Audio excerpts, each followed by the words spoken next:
Hello friend, welcome to my channel. Last video में हमने discuss किया था 3 टर्म्स को: एंटरप्रेन्योरर, एंटरप्रेन्योरशिप एंड एंटरप्राइज। आज हम डिस्कस करेंगे entrepreneurship, concept and significance. Simply entrepreneurship एक प्रोसेस है जिसके थ्रू बिजनेस यूनिट को एस्टेब्लिश किया जाता है एंटरप्रेन्योरर के through. Entrepreneurship is the process of planning, starting, and operating a business venture. It's not just about starting a business, it's about driving innovation, creating values, and impacting communities. Means, entrepreneur सिर्फ एक business को ही शुरू नहीं करता है, बल्कि एक innovative ideas को लेकर आता है, वैल्यूज़ को क्रिएट करता है, जिसका बेनिफिट सोसाइटी को होता है। क्योंकि मोस्टली एंटरप्रेन्योरर सोसाइटीज़ में जो प्रॉब्लम है, जो इश्यूज़ हैं, उनके लिए एक सल्यूशन प्रोवाइड करता है। अब हम डिस्कस करेंगे significance of entrepreneurship. Firstly, employment generation.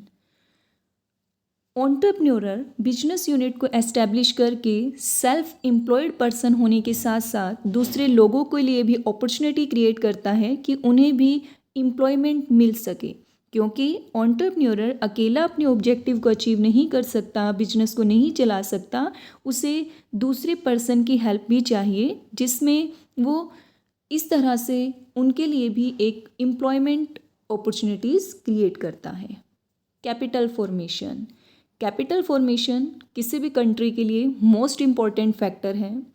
Capital formation में एंटरप्रेन्योरर एक डायरेक्ट रोल प्ले करता है, क्योंकि बिजनेस यूनिट को एस्टैब्लिश करने के लिए फाइनेंस चाहिए, कैपिटल चाहिए, और एंटरप्रेन्योरर दूसरे पर्सन्स को भी मोटिवेट करता है कि वो अपनी स्मॉल सेविंग को बिजनेस सेक्टर में, कॉरपोरेट सेक्टर में इन्वेस्ट करें और रिटर्न अर्न करें, जिससे हमारी कंट्री में जो छोटी छोटी वेस्ट पड़ी स्मॉल सेविंग है, उनको इन्वेस्टमेंट के थ्रू बिजनेस में लाया जाता है। Balanced regional development. गवर्नमेंट का भी एफर्ट रहता है कि वो बैलेंस्ड रीजनल डेवलपमेंट को मेंटेन करके रखे। इसीलिए गवर्नमेंट बैकवर्ड एरिया को डेवलप करने के लिए नए नए तरह के प्रोजेक्ट को लेकर आता है, और साथ ही इसमें एंटरप्रेन्योरर बिजनेसमैन को फैसिलिटी देता है कि उन्हें अलग अलग तरह के इंसेंटिव्स और कंसेशन प्रोवाइड किया जाएगा। बस ज़रूरत है एंटरप्रेन्योरर को उन बैकवर्ड एरिया में एंटर करने की। गवर्नमेंट, जैसे कि फॉर एग्जांपल हम इसमें इंक्लूड कर सकते हैं, गवर्नमेंट के थ्रू एंटरप्रेन्योरर को फैसिलिटी देना, tax free holiday, concession rate provide करना टैक्स की। टैक्स फ्री हॉलीडे का मतलब है कि जैसे फॉर एग्जांपल 5 टैक्स हॉलीडेज़ अगर गवर्नमेंट ने प्रोवाइड किए हैं, तो इसका मतलब है कि एंटरप्रेन्योरर को जो उसने बिजनेस यूनिट में प्रॉफिट अर्न किया है पहले 5 सालों में, किसी भी तरह का टैक्स नहीं लगाएगी। Improvement in standard of living. Entrepreneur economy को स्कैन करता है, अपॉर्चुनिटीज़ को आइडेंटिफाई करता है, जिसमें जो इश्यूज़ हैं, जो प्रॉब्लम को उसने आइडेंटिफाई किया है, उसका सल्यूशन वो प्रोवाइड कर सके, जिसमें वो इनोवेटिव आइडियाज़ को लेकर आता है, नए नए गुड्स का, सर्विसेज का प्रोडक्शन करता है, जिससे लोगों के जो स्टैंडर्ड ऑफ लिविंग है वो इम्प्रूव होता है। Innovation in enterprise. जैसा कि अभी मैंने बताया, एंटरप्रेन्योरर मार्केट को स्कैन करता है, आइडेंटिफाई करता है अपॉर्चुनिटीज़ को, जिसमें वो अपनी स्ट्रेंथ को यूज़ करके एक नई मार्केट को जनरेट कर सके, नया प्रोडक्ट ला सके, नई सर्विसेज ला सके, जिसके through number of enterprises, number of industry आगे बढ़ते हैं, उनका नंबर इम्प्रूव होता है और नई नई इनोवेशंस वो अपने साथ लेकर आते हैं।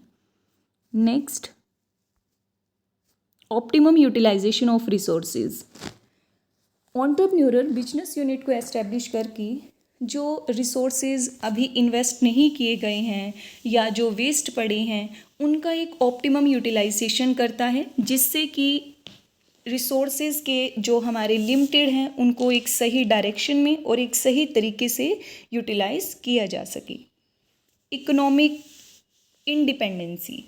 इकोनॉमिक इंडिपेंडेंस में हम कहते हैं कि हमारी जो कंट्री है वो दूसरी कंट्रीज़ पर, जो फॉरेन कंट्रीज़ हैं उन पर डिपेंड ना रहे।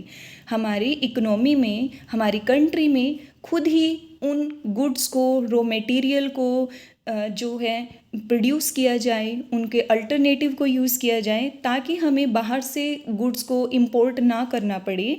इसके लिए गवर्नमेंट मोटिवेट करती है एंटरप्रेन्योर को time to time, according to policy, new programs, new project, जिससे एंटरप्रेन्योर नए नए आइडियाज़ जनरेट करता है, नई गुड्स को लेकर आता है, जिसमें हमारी कंट्री के लोकल नीड को पूरा करने के साथ साथ एक्सपोर्ट को भी बढ़ाया जाता है। सोशल स्टेबिलिटी, सोशल स्टेबिलिटी किसी भी कंट्री के लिए सबसे इम्पोर्टेंट है। सोशल स्टेबिलिटी में हम डिफ़ाइन करेंगे, एंटरप्रेन्योर किसी भी कंट्री के लिए एक वैल्यूएबल एसेट है, और एंटरप्रेन्योर की भी रिस्पॉन्सिबिलिटी बनती है कि वो अपने आसपास जो सोसाइटी की प्रॉब्लम्स हैं, इश्यूज़ हैं, उनको सॉल्व करने में हेल्प करे। जैसे कि फॉर एग्ज़ाम्पल सोसाइटी को अवेयर करना, एक ऐसा एग्ज़ाम्पल पुट करना सोसाइटी में जिससे लोग जो उसके आसपास लोग हैं उनमें भी एक मोटिवेशन क्रिएट हो, वो भी अपनी स्किल को एनहांस करें, नॉलेज को बढ़ाएं, जिससे वो भी सोसाइटी की प्रॉब्लम्स को सॉल्व करने में, सोसाइटी को इम्प्रूव करने में हेल्प करें। जैसे कि अगर हम एंटरप्रेन्योर्स की बात करते हैं तो हम सिर्फ मेल सेक्शन को ही नहीं, काफ़ी सेक्टर में हमारी जो वीमेन एंटरप्रेन्योर्स हैं वो भी एक इम्पॉर्टेंट रोल प्ले कर रही हैं। लोकल डिमांड, लोकल डिमांड में एंटरप्रेन्योर का मेन ऑब्जेक्टिव ये है कि सोसाइटी में डिमांड को क्रिएट करना, डिमांड को बनाना, जिससे लोग ज़्यादा से ज़्यादा गुड्स और सर्विसेज को परचेज़ करें, ताकि वहाँ के जो लोकल रिसोर्सेज हैं उनको सही तरीके से यूटिलाइज़ कर सके। जैसे कि फॉर एग्ज़ाम्पल जोमेटो फैसिलिटी को हम देख सकते हैं, घर बैठे ही हम कोई भी फूड ऑर्डर कर सकते हैं और वो टाइमली हमारे पास आ जाता है। Next, enriching lifestyle.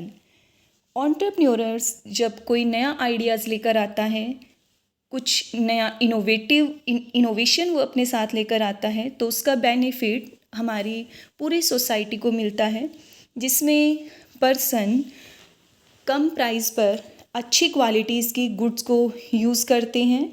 जैसे जो डेली रूटीन में गुड्स हैं, जो हमारे शॉपिंग प्रोडक्ट हैं, उन सबको हम इसमें इन्वॉल्व करेंगे। अपने खाने पीने में, पहनने में, हर वर्किंग को पूरा करने में, एक्टिविटीज़ को पूरा करने में हमारा जो कस्टमर है वो एक ब्रांडेड प्रोडक्ट की डिमांड रखता है। उसकी एक्सपेक्टेशन को पूरा करना एंटरप्रेन्योर की एक रिस्पॉन्सिबिलिटी बन जाती है, जिससे हमारी सोसाइटी में लोगों का जो लिविंग स्टैंडर्ड है, लाइफस्टाइल है, वो चेंज होता है। आई होप आपको एंटरप्रेन्योरशिप कंसेप्ट और उसके सिग्निफिकेंस क्लियर होंगे। तो अगर आपको मेरी वीडियो पसंद आई है तो इसे लाइक, कमेंट और शेयर कीजिए। अगर आपने मेरे चैनल को सब्सक्राइब नहीं किया है तो सब्सक्राइब भी कीजिए। Thank you.